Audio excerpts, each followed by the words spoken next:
Pessoal, finalizando o capítulo 7 do nosso livro. No encontro passado nós falamos sobre o início do capítulo, o quadro físico e recursos naturais da América. Foram abordados então a regionalização da América, já discutimos um pouco isso, as diferentes regiões, como é que elas se apresentam, e falamos um pouco sobre o relevo e a hidrografia da América, finalizando no tema do aquífero Guarani, certo? Aqui, o aquífero Guarani.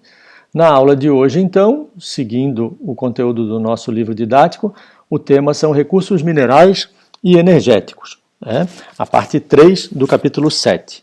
Bom, quando a gente fala de recursos minerais e energéticos no mundo todo, a gente precisa destacar que eles são, primeiramente, distribuídos de maneira desigual. Ou seja, não são todos os países que têm todos os tipos de recursos minerais ou energéticos. Alguns países têm muito de um e pouco de outro, outros não têm quase nenhum recurso mineral que seja economicamente importante nos dias de hoje aqui, certo? É importante destacar também que essa é uma atividade, a extração de recursos minerais e energéticos, é uma atividade que acaba muitas vezes trazendo muitos prejuízos para a natureza, causando impactos ambientais seríssimos. E isso, é claro, gera uma repercussão mundial e muitas críticas, mas a gente também tem que lembrar que é graças aos recursos minerais e energéticos que a civilização humana, a população, conseguiu se desenvolver ao longo dos anos, inventando novas tecnologias e facilitando a vida das pessoas de forma geral, certo? Aqui abaixo nós temos um quadro apresentando aí boa parte alguns recursos minerais, né, para a gente ter ideia de como é que funciona aqui, o que se faz com cada um deles. Mas seguindo para a página seguinte, foi boa, né?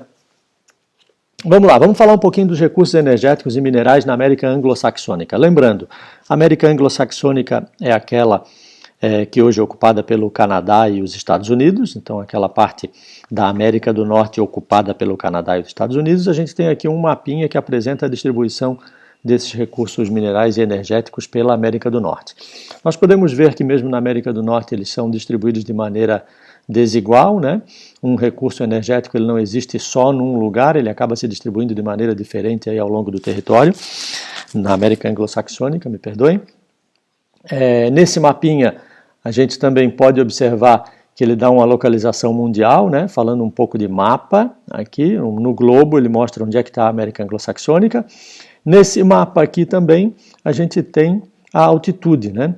Os relevos marronzinhos são aqueles acima de 2.000 metros, os amarelinhos de 400 a 2.000 metros e os verdinhos de 0 a 400 metros.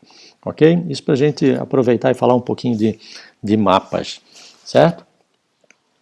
A América Anglo-Saxônica ela conta predominantemente com grandes reservas de carvão mineral e de minério de ferro. Isso foi um grande diferencial competitivo para a América Anglo-Saxônica, Estados Unidos e Canadá, durante as revoluções industriais aí assim, né? A gente tinha o carvão, eles tinham o carvão mineral, que era importante fonte de energia, e tinham grandes reservas de minério de ferro, que era um dos principais matérias-primas para a construção das máquinas, de todos os equipamentos da primeira e segunda revolução industrial principalmente, né? Isso deu a eles então uma grande vantagem, eles exploraram muito. Também tem o problema da devastação do meio ambiente, né? Se a gente olhar essa fotinha aqui de baixo, a gente pode ver uma mina de carvão, vou dar um zoom aqui para mostrar melhor. Uma mina de carvão, ó, ela foi cavada, a gente vê vários níveis aqui de escavação, então acaba deixando uma grande cicatriz no meio ambiente, né? E isso é muito criticado aí atualmente, certo? Deixa grande impacto ambiental.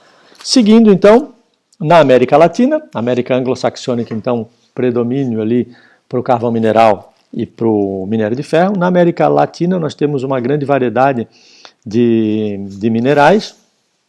Poderíamos destacar o Chile, com grandes reservas de cobre. A América Latina, lembrando ainda, né? A gente pode dividir o continente americano em América Anglo-Saxônica e América Latina, sendo que a América Latina é aquela que vai do México até o extremo sul da América do Sul, certo? Mas voltando aos minerais, então, no Chile a gente pode destacar grandes reservas de cobre, O Chile aqui assim. Na Bolívia a gente ouve falar frequentemente aí do gás natural. No Peru a gente tem grandes reservas de ouro e prata ainda, né? Na Venezuela a gente ouve falar bastante da questão do petróleo na Venezuela. No México também temos grandes reservas de petróleo, né? O Brasil destaque para o ferro e a bauxita. Bauxita, que é o mineral utilizado na elaboração, na fabricação do alumínio, né? O alumínio não se encontra em estado natural na natureza. Ele é derivado de um mineral chamado bauxita, certo? Então aqui a gente tem um mapa de volta, daquele mesmo jeito do mapa da América Anglo-Saxônica, né, localizando aqui a América do Sul, América Latina, perdoe, no mundo, e apresentando aqui os principais destaques de recursos minerais e energéticos ao longo daqui dos países da América Latina, certo? A gente em seguida fala um pouquinho mais de cada um deles. Aqui tem um exemplo, né, do impacto ambiental causado pela extração de areia, né? Olha só, quando a gente fala de minério parece que é só ferro, ouro, prata, zinco, cobre, gás natural, petróleo e tal. Não, mas a gente está falando aqui de extração de areia, né? Areia e argila e pedra. Então, essa é uma mina de extração de areia, argila e pedra lá no estado de São Paulo, na cidade de Mogi das Cruzes. E olha o impacto que deixa, né? Foi cavado, era uma vegetação bonita aqui ao redor, bem verdinho. Isso foi tudo cavado para tirar areia e argila, né? Que é muito importante, por exemplo, para a construção civil, né? Para fazer as obras todas, misturar com o cimento e tal, e pedra também. E todo mundo usa, então tem uma grande importância para a sociedade, uma grande importância econômica, mas acaba deixando um grande prejuízo para a natureza, né? Então, toda a discussão está em torno de como utilizar, né, provendo os recursos que a sociedade necessita, mas causando o menor impacto possível para a natureza. Esses lagos aqui, eles acabam sendo contaminados, né, eles não têm muita oxigenação, acaba crescendo uma quantidade de algas muito grande, e isso desequilibra também o ambiente. Enfim, são vários os problemas gerados por esse tipo de exploração inadequada. Seguindo, falando rapidamente de cada um dos países, né, a gente já falou sobre o Chile, um grande produtor de cobre, né, mas se destaca no Chile também o lítio, né, o lítio está destacado aqui, o lítio que é um importante mineral hoje em dia utilizado nas baterias, principalmente nas baterias de equipamentos eletrônicos novos, aí, notebooks, celulares e tal. É um minério cada vez mais utilizado e é um minério que existe em abundância também no Chile. Ele está normalmente relacionado à existência de salares, né? Salares que são grandes depósitos de sal. Sal também é um recurso mineral, né, de grande importância. Bom, sobre o Peru, a gente pode destacar também as reservas de sal, né? Eu estive no Peru no final do ano passado, acho que cheguei a conversar com vocês, visitei um grande salar lá, muito bonito e tal, tem a exploração, tem a questão econômica, tem a questão ambiental envolvida, mas, enfim, é uma grande fonte também de riqueza para o Peru, além do ouro e prata que a gente havia falado, né? Seguindo aqui, a Bolívia, a questão do gás natural, né? A gente já falou anteriormente, mas a Bolívia também tem as maiores reservas de lítio do mundo. O lítio que também está ali no Chile, a gente falou, mas as maiores reservas de lítio do mundo, e a Bolívia também tem um outro mineral usado aí na questão dos aparelhos eletrônicos, que é o estanho, né, utilizado para fazer as soldas e tal. Também é a quarta maior reserva de estanho do mundo, né, na Bolívia. Então, além do gás natural, né, que é muito utilizado aqui, inclusive pelo Brasil, gás natural boliviano, né, o Brasil tem um acordo de compra de gás natural da Bolívia, né, num gasoduto, está representado aqui na figurinha de baixo, né, gasoduto Bolívia-Brasil, desde 2016. Então tem tubos, grandes tubos, canos, né, por debaixo da terra, trazendo o gás natural desde lá da Bolívia até o Brasil e distribuindo aqui até Santa Catarina, Rio Grande do Sul. Então nós utilizamos aqui gás natural oriundo lá da Bolívia, certo? Muitas empresas utilizam aí. Seguindo então, na Venezuela, a gente falou da Venezuela já, o principal atrativo, o principal recurso mineral e energético da Venezuela vem a ser o petróleo, né? O petróleo que esteve ligado durante toda a história da Venezuela, praticamente, a história moderna agora da Venezuela, desde 1800 e tanto, 1829, quando ele foi nacionalizado pelo Simão Bolívar, né? Aqui, em cerca de 1960, aqui a Venezuela entra na OPEP, né, a Organização dos Países Exportadores de Petróleo, como uma grande potência produtora de petróleo. A Venezuela, que na verdade possui as maiores reservas comprovadas de petróleo do mundo, né, ou seja, uma riqueza muito importante nos dias atuais, onde grande parte da economia é movida a petróleo ainda, né, seja óleo diesel, a gasolina, enfim, a querosene. A gente tem toda a questão dos plásticos que são oriundos do petróleo, né, e derivados do petróleo, né, todos os plásticos aí que a gente utiliza por aí afora. E a gente vê, infelizmente, na Venezuela uma situação bastante complicada economicamente, socialmente, muito complicada, né, por conta de um governo que não está fazendo uso adequado do recurso natural e a distribuição dessa riqueza para a população. Se a gente pensar ainda que cerca de 98%, né, aqui embaixo destacado, as vendas de petróleo da Venezuela representam cerca de 98% das receitas de exportação do país. Ou seja, de tudo que a Venezuela vende para outros países, 98% é petróleo, certo? A riqueza gerada por essas vendas, 98% é originária do petróleo. E, no entanto, a Venezuela vem diminuindo a sua produção de petróleo a cada ano, perdendo participação na OPEP, né, perdendo importância na OPEP, digamos assim, por conta de governos aí um pouco complicados, né? Não vem ao caso a gente discutir o governo da Venezuela aqui agora, não é o tema, mas a gente já chegou a discutir um pouquinho durante as nossas aulas, mais na frente a gente deve falar um pouco mais sobre esse tema. Seguindo aqui, a gente tem também uma grande reserva de petróleo no Brasil, que é o pré-sal.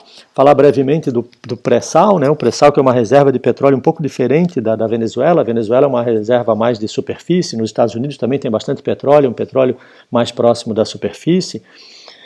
Já no Brasil, aqui, o nosso petróleo ele está muito fundo na terra, ainda debaixo do mar. Além de estar profundo no mar, está profundo na terra, né? A gente tem que atravessar o mar inteiro lá e ainda uma grande camada de terra.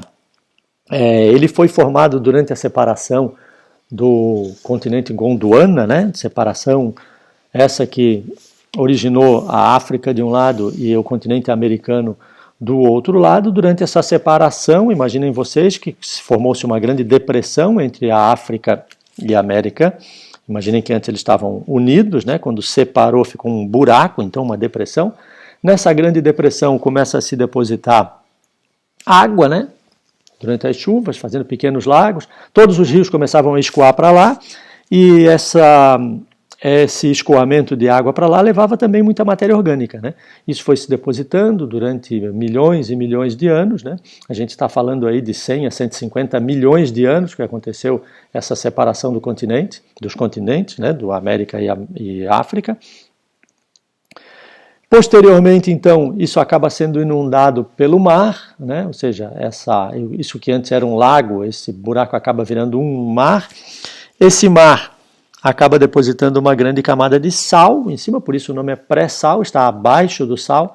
Então, abaixo dessa camada de sal, dessa grande camada de sal, a gente tem aí uma grande reserva de petróleo, né? Originário dessa matéria orgânica antiga aí que ficou, e que é chamada hoje de pré-sal. Então é muito petróleo também, mas ele é complicado de ser extraído, é muito caro para ser extraído, às vezes ele não justifica economicamente a sua exploração.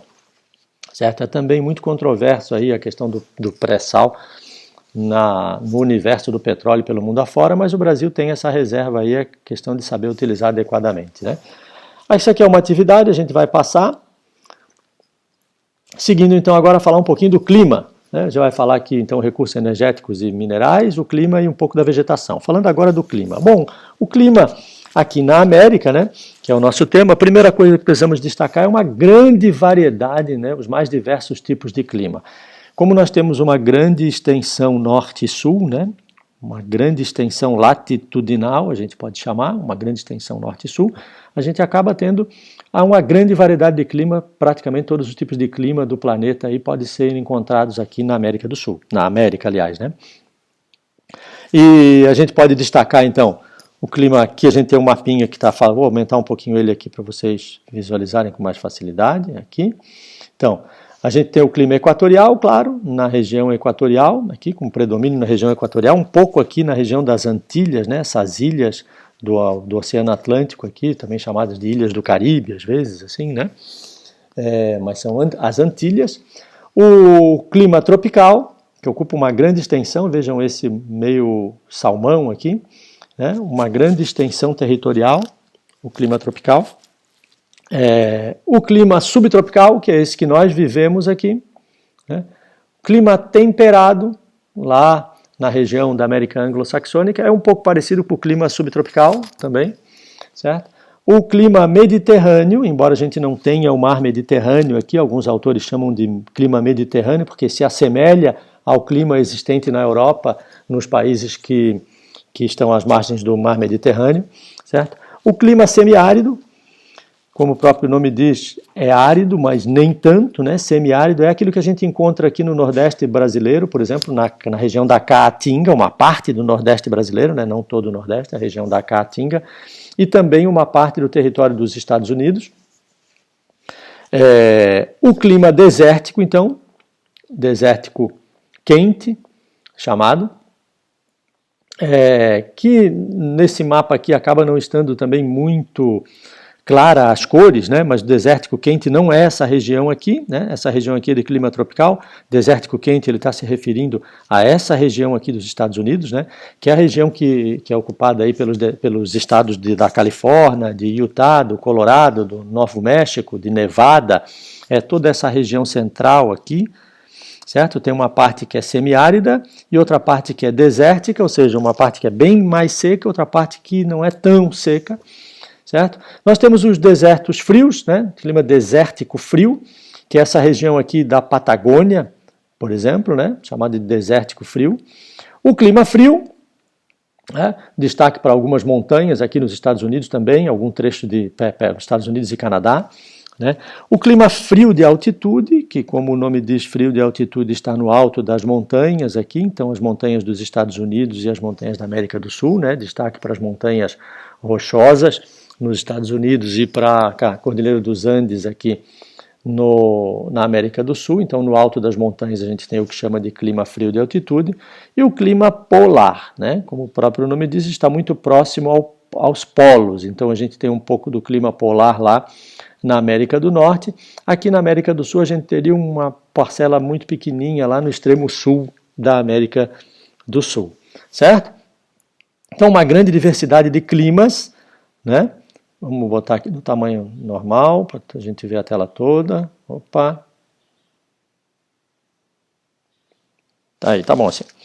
Vamos lá, então uma grande variedade de climas, né? A gente já falou brevemente deles aqui. E, por consequência, clima tem tudo a ver com chuva. E chuva, o nome técnico aí da representação de chuva é pluviosidade. Então, quando vocês ouvem falar aí em pluviosidade no jornal, aí na previsão do tempo, a gente está falando do volume de chuvas, né? Volume de chuvas observado em determinada área em determinado período. Então, o volume de chuvas numa região durante um período de tempo. Aqui nós temos também um mapinha de pluviosidade média anual, né? Apresentando toda a América. Os trechos mais escuros, né, são aqueles em que chove mais de 2.000 milímetros. Para que vocês tenham uma referência, aqui na nossa região aí a chuva circula por volta aí de 1.300, 1.500 milímetros ano, a média, certo? A região que mais chove no Brasil aí se aproxima de 2.000 milímetros ano, né? É bastante chuva. Aqui a nossa região até chove bastante, também é uma região bastante úmida, né? Embora a gente esteja agora num período aí que tem dado grandes períodos de seca, o inverno normalmente também é um pouco mais seco aqui na nossa região, mas só para que vocês tenham referência da quantidade, né? 2.000 milímetros aqui é bastante coisa, é como chove aí na região que mais chove no Brasil, né? A gente tem destaque aqui para alguns trechos aqui de São Paulo até o sul do Brasil aqui, algumas regiões chove mais, alguns trechos aí da floresta amazônica e do norte do Brasil, e aqui nas Antilhas e lá no litoral, um trecho do litoral do Canadá, na América Anglo-Saxônica, certo? É o que mais chove. E a gente tem outras regiões que chove muito pouco, né? Muito próximo de zero, que são as regiões desérticas, né?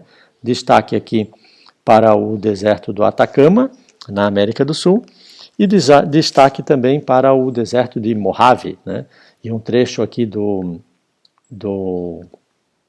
Novo México, não, da Califórnia, né? Nos Estados Unidos, e um trecho do México também aqui, que é uma região bastante seca, com muito pouca chuva. Além disso, a gente tem aqui o deserto frio, que chama, né? Lá no extremo norte da América do Norte, região muito próxima aos polos, que também tem muito pouca umidade, chove muito pouco, né? Muito frio, muito gelo, mas chove praticamente zero, né? Como está demonstrado aqui.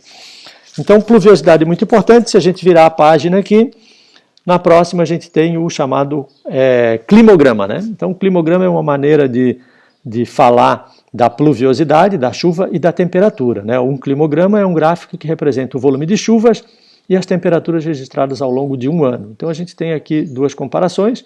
A cidade de Denver, nos Estados Unidos, que é uma das cidades que está lá no deserto americano, né? No estado do Colorado, e a cidade de Brasília, a capital do Colorado, e a cidade de Brasília aqui, capital do Brasil. Então a gente vê, a cidade de Brasília é uma das cidades mais secas do Brasil, aí, bastante seca, né, a cidade de Brasília, pluviosidade muito pequena, e a cidade de Denver ainda tem uma pluviosidade ainda menor, né? Então as barrinhas azuis mostram a quantidade de chuva e a linhazinha vermelha mostra a temperatura, né? Então a temperatura, linhazinha vermelha, azul, precipitação, quantidade de chuva. Então vejam que lá em Denver não chega a chover 50 milímetros num mês, certo? Então se a gente tivesse os 12 meses chovendo 50 milímetros, teríamos aí 600 milímetros de chuva. A gente viu anteriormente aí o que são esses milímetros, né? 1.500 aí por volta disso é o que a gente tem aqui na nossa região. Então vejam como chove muito pouco, né? Em alguns meses quase nada. Aqui já em Brasília varia um pouco, tem alguns meses que chove um pouco mais, né? Se aproxima aí de 300 e alguma coisa, mas tem meses aqui, como por exemplo agosto, é próximo de zero a pluviosidade, né? A tendência é até não chover durante o ano, a temperatura um pouco mais uniforme, né? Durante o ano na cidade de Brasília. Já na cidade de Denver a temperatura sobe muito nos meses março, junho, julho, agosto, setembro, temperatura bem alta, né? Chega lá na casa dos 30 graus e depois ela cai a próximo de zero, olha só, né? Nos meses de janeiro e dezembro aí. Já em Brasília a temperatura se mantém mais ou menos aí na casa dos 20 graus, 20 e tantos graus, né? Durante todo o ano, no inverno aqui, junho, julho, agosto, ela cai um pouquinho, vem para casa aí entre 15 e 20, talvez, alguma coisa assim, né? Pelo que a gente enxerga no gráfico. Bom, isso é um climograma. E outro tema destacado aqui são os rios voadores. Rios voadores, o nome parece estranho, né? Como é que um rio vai voar? Mas na verdade a gente está se referindo a grandes massas de ar que são muito úmidas, né? Carregam muita umidade. Então a gente pode entender isso, essa quantidade de nuvens, quando a gente vê e vai chover, vem grandes nuvens, essas massas de ar normalmente estão associadas a muitas nuvens, né? E os ventos, então, levam essas massas de ar de uma região para outra e vai chegar uma hora que ela vai precipitar, né, o que a gente chama, ou seja, aquela nuvem vai se transformar em chuva.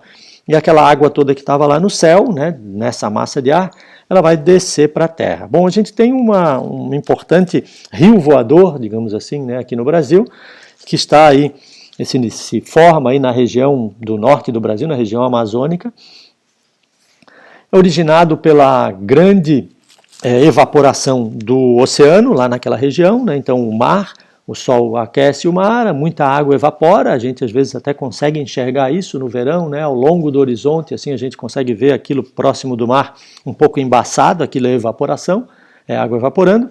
Essa água vai subir, vai formar nuvens e ela é atraída pelo continente, por uma questão de diferença de pressão.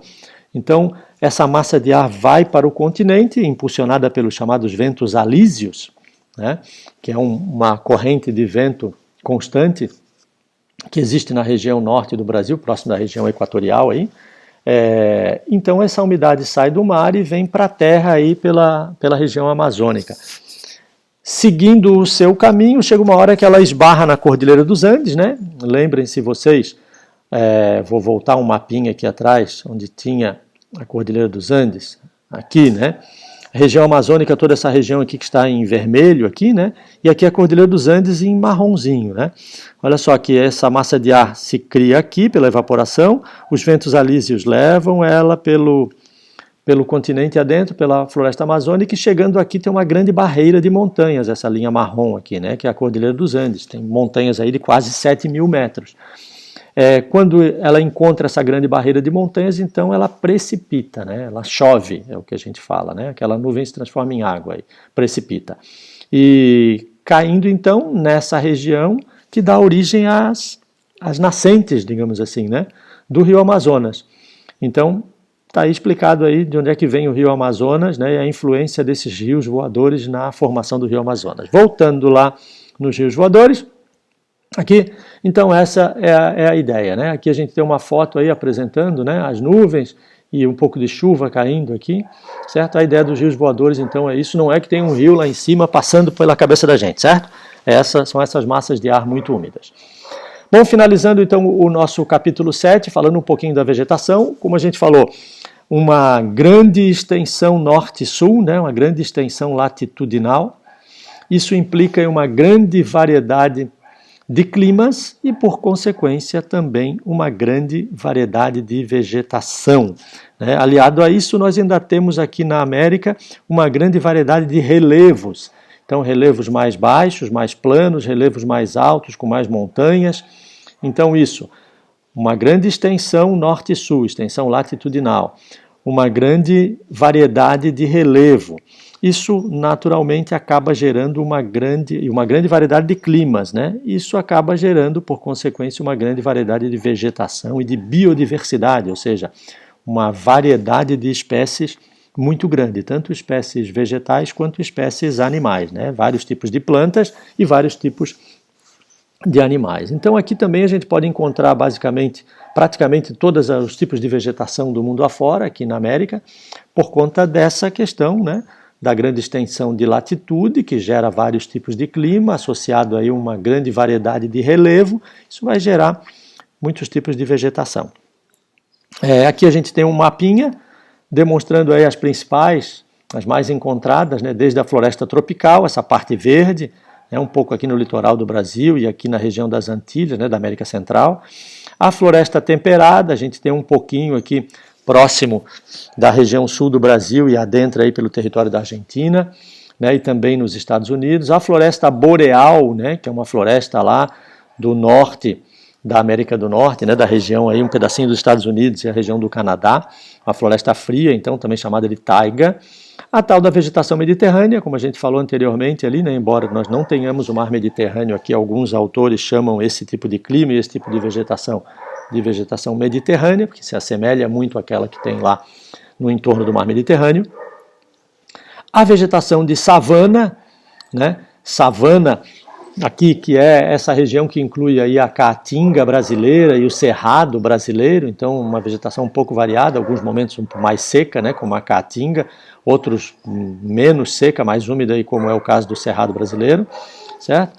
As estepes e pradarias, certo? Que a gente tem aqui no sul do Brasil, no Rio Grande do Sul, no trecho do Uruguai e da Argentina, e também aqui nos Estados Unidos, né? E um pedaço do Canadá ainda, a região mais central dos Estados Unidos.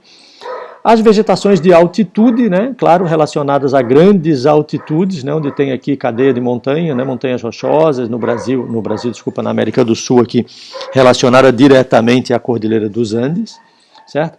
A vegetação de tundra, que também é uma vegetação de clima frio, a gente pode encontrar ela lá no norte do Canadá, né, uma vegetação muito fria, onde a gente tem o solo congelado já e assim. Os desertos quentes, né? Destaque aqui para o Atacama, como eu falei para vocês, aqui na América do Sul, e o deserto dos Estados Unidos, ali esse dessa região que a gente mencionou antes, né? Utah, a região ali do Grand Canyon, né? É uma região muito bonita, também já tive a oportunidade de conhecer, uma região maravilhosa, mas a gente pode ver que é bastante seco, né? Embora tenha um rio que cruza aí o Grand Canyon, é uma região bastante seca. Então, chamada seca e quente de dia, mas bastante frio à noite, né? Os desertos têm essa característica, muito calor de dia e muito frio à noite, por conta da falta da água, essa temperatura ela não consegue se equilibrar muito entre o dia e a noite, né? E a gente tem aqui o que chama também de deserto frio, que daí a gente vai ter aqui um pedaço na Patagônia, né? E também aqui num trecho do Canadá, da Groenlândia, desculpa aqui assim, né? Da Groenlândia, deserto frio, aquele que a gente falou anteriormente, chove muito pouco lá, né? Muito próximo do polo, chove muito pouco umidade, e aqui na Patagônia, na América do Sul, Argentina e um pedacinho do Chile, certo? Seguindo, aqui a gente tem algumas fotos aí apresentando, né? Uma foto aqui do México, né? A primeira, do deserto dos Estados Unidos, próximozinho ao México, né? A gente vê os cactos aqui, e uma região, uma vegetação típica de deserto, né? Cacto. Na segunda, a gente tem uma foto da Costa Rica aqui, vegetação típica de floresta, certo? Essa aqui é floresta tropical. Também já tive a oportunidade de conhecer, muito lindo, né? Estive na Costa Rica lá em 2000, nem 2000 eu acho que era, né? Por volta de 1998, eu acho. Muito bonita a região. E aqui, o Equador, também já consegui visitar o Equador, inclusive visitei o Equador e a Costa Rica na mesma viagem, né? Primeiro um país e depois o outro. Essa aqui é uma foto do Equador, então a região do Cotopaxi, né? Uma região muito elevada, tem um vulcão aqui nas proximidades. Parque Nacional do Cotopaxi. Cotopaxi é o nome de um vulcão que tem lá, talvez seja esse que está aqui. Fiquei próximo disso aqui, uma região bastante alta, então aqui a gente tem uma vegetação de altitude, certo? A gente vê que tem pouca árvore também, nesse caso aqui da América do Sul, no Equador. Bom, pessoal, em linhas gerais é isso. Eu encontro vocês na próxima semana. A próxima semana vai ser a última semana de aula desse semestre. A gente deve fazer uma pesquisa aí, uma autoavaliação, mandar algumas perguntinhas para vocês responderem como é que estão achando o que está acontecendo as aulas, como é que estão se sentindo nesse período aí de quarentena, com aulas num sistema diferente. Ok? Eu fico à disposição, então, pelo WhatsApp com os líderes. Mandem perguntas para os líderes aí, se tiverem alguma dúvida, eles me encaminham. Fico à disposição também na próxima semana, na quinta-feira de manhã, às 8 horas, como de hábito. E ou então, né, pelo sistema EducarWeb lá, no chat do EducarWeb. Ok? Um grande abraço para vocês, tudo de bom, aproveitem aí e estudem. Ok? Um abração.